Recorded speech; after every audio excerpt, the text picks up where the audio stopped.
नमस्कार मंडळी, आज आपण बनवूया पाव सँडविच।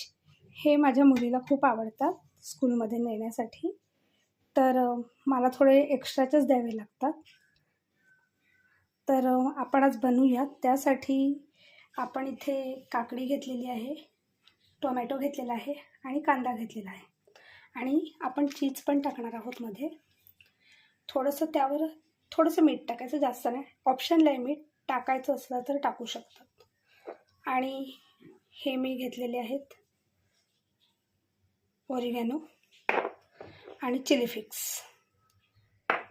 आणि पिझ्झा पास्ता सॉस लावायचा आपल्याला आणि मेयोनीज तुम्ही लावू शकता किंवा सँडविच चटणी मिळते ती लावू शकता। आता माझ्याकडे ती अवेलेबल नाही आहे म्हणून मी मेयोनीज लावणार आहे, किंवा पिझ्झा टॉपिंग पण मिळते ते एक तुम्ही लावू शकता। तर आपण आता बनवूया।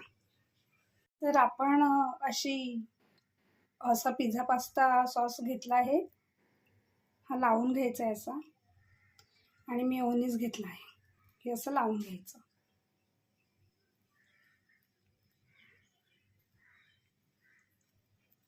तर आपण त्यावर असं काकडी, टोमॅटो, कांदा असं आपण घेतला आहे आणि आपण आता अशी चीज स्लाइस ठेवूया।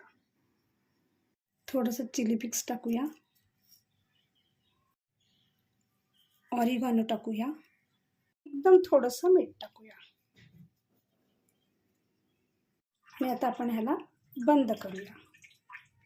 प्रकारे आपण 4 सँडविच इथे करत ठेवले आहेत, पाव सँडविच। ह्याच्यावर आपण बटर टाकूया आणि हे ना थोडे थोडे कलथ्याने आपण प्रेस करत राहायचं। अशा प्रकारे हे असं आपण प्रेस करत राहायचं आणि पलटी करत राहायचं 2-3 वेळा।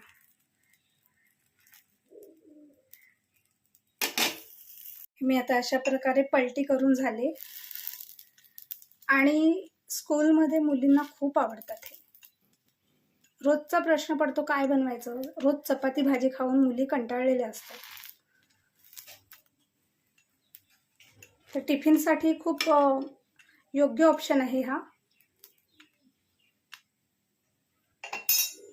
एकदा पुन्हा पलटी केले मी।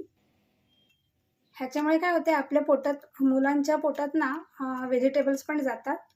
तुम्हाला बटर हवं असल्यास कमी जास्त तुम्ही जसं हवं तसं तुम्ही लावू शकता तुमच्या अंदाजाप्रमाणे।